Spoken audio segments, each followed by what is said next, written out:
എടുക്കുന്നുവോ അതിനനുസരിച്ച് നിങ്ങളുടെ ലൈഫിൽ ചേഞ്ച് വരും. പരീക്ഷാകാലത്തിനെ പറ്റി സംസാരിക്കാൻ വന്നപ്പോൾ അതിലും വലിയ പരീക്ഷണത്തിലൂടെ നമ്മൾ കടന്നു വന്നതല്ലേ. GCSEയിൽ പല ന്യൂസുകളും നമ്മൾ കേൾക്കുന്നുണ്ട്. ഒരുപാട് പ്രശ്നങ്ങൾ അവിടെ ഉണ്ടാകുന്നുണ്ട്. എൻ്റെ ഒരുപാട് പ്രിയപ്പെട്ടവരുണ്ട് അവിടെ. പക്ഷെ ഒരു റീല് എൻ്റെ ശ്രദ്ധയിൽപ്പെട്ടു.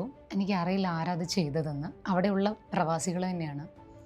അവർ പറഞ്ഞു, ഇവിടെ ഗവൺമെൻറ് ഉള്ളിടത്തോളം കാലം ഞങ്ങൾ സേഫാണ്, നിങ്ങൾ നാട്ടിലുള്ള മീഡിയകളെ വിശ്വസിക്കരുതെന്ന്. ഞാൻ പറയുന്നില്ല എല്ലാ മീഡിയാസും അങ്ങനെയാണ്, പക്ഷെ അറിഞ്ഞോ അറിയാതെയോ എൻ്റെ തോട്ട് വന്നത് എങ്ങനെയാണ്, നമ്മൾ നെഗറ്റിവിറ്റി മാത്രം സക്കിൻ ചെയ്യാൻ റെഡിയായിട്ട് നിൽക്കുന്ന ഒരവസ്ഥയിൽ നമ്മൾ വല്ലാതെ ടെൻഷൻ അടിച്ച് നമ്മുടെ ഉറക്കം കളഞ്ഞ് അങ്ങനെയല്ല എപ്പോഴും സംഭവിക്കുന്നതല്ലേ.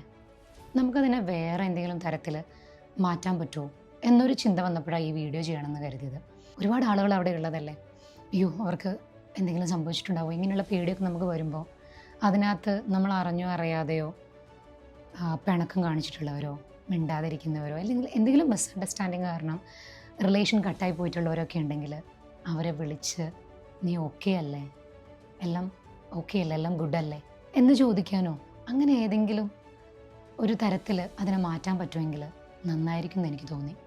എന്തെങ്കിലും ഒന്ന് ചെയ്യണ്ടേ, നമുക്ക് ചെയ്യാൻ പറ്റുന്ന കാര്യങ്ങളല്ലേ നമുക്ക് ചെയ്യാൻ പറ്റും അല്ലേ. എന്തോ നിങ്ങളോടത് പറയണമെന്ന് തോന്നി, അതുകൊണ്ട് അങ്ങനെ ഒരു വീഡിയോ ഷൂട്ട് ചെയ്തു. It's your choice.